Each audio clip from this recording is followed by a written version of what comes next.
I'm Jessica Comeau.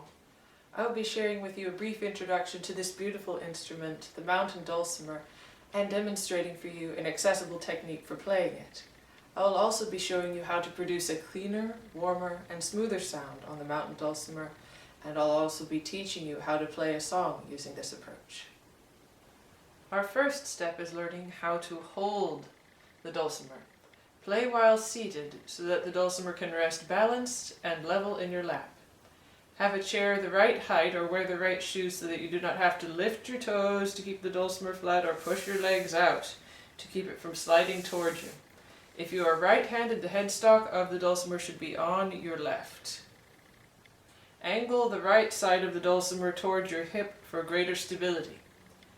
You may wish to play wearing a strap to steady the instrument in your lap and add security. If your instrument does not yet have strap buttons, you can have them installed by a dulcimer luthier. Let's take a look at the different parts of the dulcimer. We've already mentioned the headstock, where the tuning pegs are situated, for tightening or loosening the strings. Headstocks are often ornamented in some way. Some look like guitar heads, some like violin scrolls, or some special art pieces might look like an animal, human, or mythological creature. Again, the Mountain Dulcimer is a stringed instrument that uses frets situated on a fretboard to shorten or lengthen the vibrating length of the strings as you play them. On either end of the vibrating string length you have the bridge and the nut to hold up the strings above the fretboard. The strum hollow is a place where most of your picking or strumming is meant to take place. The sound holes, which are heart-shaped on this dulcimer, permit the sound to escape. The soundboard is the wood that resonates with the strings to create the warm sound of the dulcimer. While many beautiful techniques are used to play the Mountain Dulcimer, I will be showing you how to play using a pick. Regarding picks, I believe it's best to experiment and find out what works best for you, since personal preferences vary widely according to personal touch and the style of music you wish to play. I would recommend a pick that doesn't produce a clacking sound or mute the strings but lets the essential notes ring cleanly. What is most important in using a pick is to listen while playing to see if you're getting the sound you're looking for, a pleasant sound. Hold the pick firmly enough so it doesn't fall out of your hand, but not so aggressively that it strains the strings and sounds overly loud. Play more firmly or more gently until you achieve the right volume. Do not push it, snap your wrist, or expose so much pick that it creates a flapping sound. It only needs a moderate amount exposed. Hold on to the rest. Also, test out how the instrument sounds when you pick or strum in different areas. I have found that the tone is brighter and more heady in the strum hollow, but warmer, somewhat nearer to the fretboard. If you choose to play nearer the fretboard, be careful not to clack the board or scrape it. It can be noisy and will eventually wear it out. Strumming is another important skill in playing the Mountain Dulcimer. When you begin to strum or pick across all strings at once, you will probably notice that you have a tendency to strum in a certain direction. If you played another instrument such as a guitar or mandolin before you began playing the Mountain Dulcimer, you might have a tendency to strum outward because you are used to strumming down on the instrument. Others, including me, have a tendency to strum primarily inward. Some songs will require a particular strumming pattern of inward and outward movements. Or,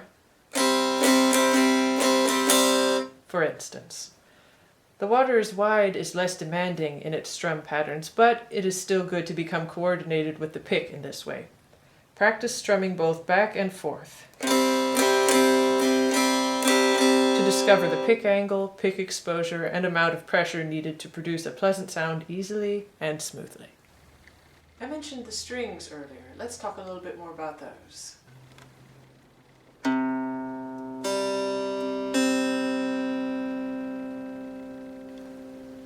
A Mountain Dulcimer usually has 3 groups of strings: the bass, the middle, and the melody or treble. That's the string or strings closest to you. My approach uses all strings to play the melody, so let's call it the treble. Sometimes the treble strings are doubled, giving the dulcimer 4 strings, and sometimes all string groups are doubled, giving it 6. I recommend using 3 strings to facilitate free movement in the flat picking style. If you have a doubled treble string, I recommend removing the one closest to you. Your remaining treble string will be less likely than the other to slide off the fretboard when you fret it. The instrument should have clean strings that are comfortable to fret and slide across. They shouldn't hurt your fingers in any way or mark your fingers with rust. Playing should be comfortable, and your fingers should slide right along. If not, I strongly recommend getting a change of strings. This is especially true if the dulcimer has been in your closet. Or you might need to have the action, or the distance between your strings and your frets and fretboard checked. If you are uncomfortable, the strings may be situated too high above the frets, making them harder to press down. String gauging, or the thickness of the strings, may also be an issue. Lighter tends to be better. The tuning of a mountain dulcimer is also important to consider. Most players in recent years have tuned to DAD, with the treble string being D an octave higher than the D on the bass string. Clubs often choose this tuning to accommodate the natural tunings of other instruments like fiddles and guitars that often play with the dulcimer, and these instruments gravitate towards the chords of D, A, and G. In the late 70s, however, the standard tuning for mountain dulcimers was C, G, C, in which the treble string is an octave higher than the C on the bass string. This tuning was embraced because it accommodated a more comfortable singing range for many people, and because it often produces a warmer sound, brings out richer tones, and sustains notes for a longer time, all of which are good qualities for slow pieces like The Water is Wide, which I'll be teaching you to play. Consequently, for our lesson, we'll be exploring the tuning of CGC. Some of you may be concerned about tuning and retuning if you are part of a club that plays in DAD. Let me assure you that it is easy to switch from DAD to CGC with a little practice. Also, you would play the same numbers on the tablature in CGC or DAD, so you can still play familiar songs in a group. You'll have different chord names, but the same numbers on the tablature. I believe one should try to grow comfortable with retuning strings early on because the mountain dulcimer reveals so many new sides with slight retunings on different pieces that it's worthwhile to be accustomed to making such changes easily. There are several ways you can tune your mountain dulcimer. One of the most reliable ways is to use an electronic tuner to make sure your strings have the most accurate pitches. If you use an IntelliTouch tuner, watch the arrows to see if you are higher or lower than your target pitch. Play continuously while tuning so you can hear how tight your strings are becoming to prevent over-tightening and possible breakage. Other tuners may give you a green or a red light to guide you closer to the right pitch. You can also tune from an electronic instrument that has already been tuned, such as a keyboard.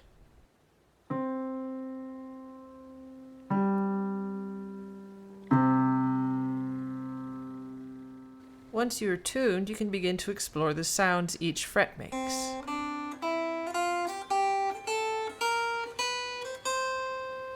Position your finger close to the left of the fret for a clean sound.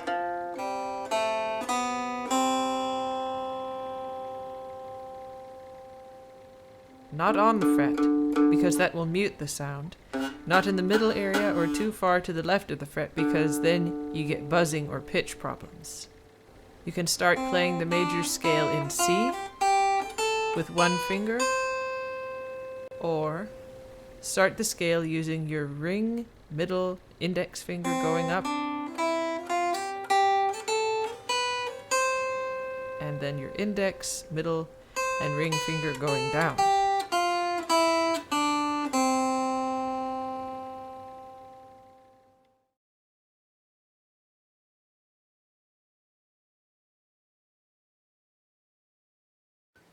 The approach to playing the dulcimer that I'll be teaching is what I like to call the Dulce Melos method. The word dulcimer actually comes from the Latin word dulce and the Greek word melos, which together means sweet song. And that's really the goal of this particular style of playing, to produce a sweet sound on the instrument. This style has a strong emphasis on solo and ensemble playing, so it's really meant for an individual or a small group, and it emphasizes the techniques of sustaining, using accompaniment notes, and playing chords along with the melody.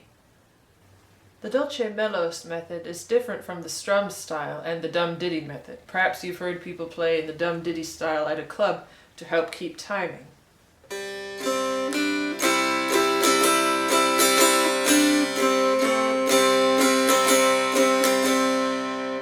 There's nothing inherently wrong with strumming, but for some melodies one need not be strumming constantly to achieve a drone. In these cases, strumming can saturate and absorb the melody. It helps to think of playing the melody as if you were singing it. Sing the melody with your fingers.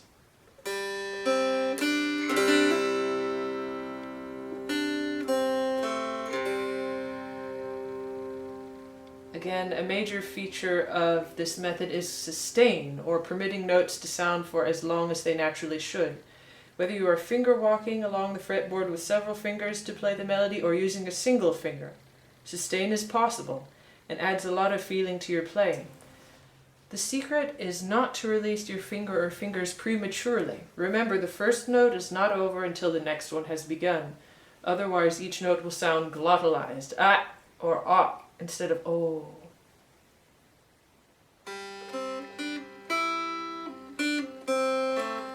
Instead of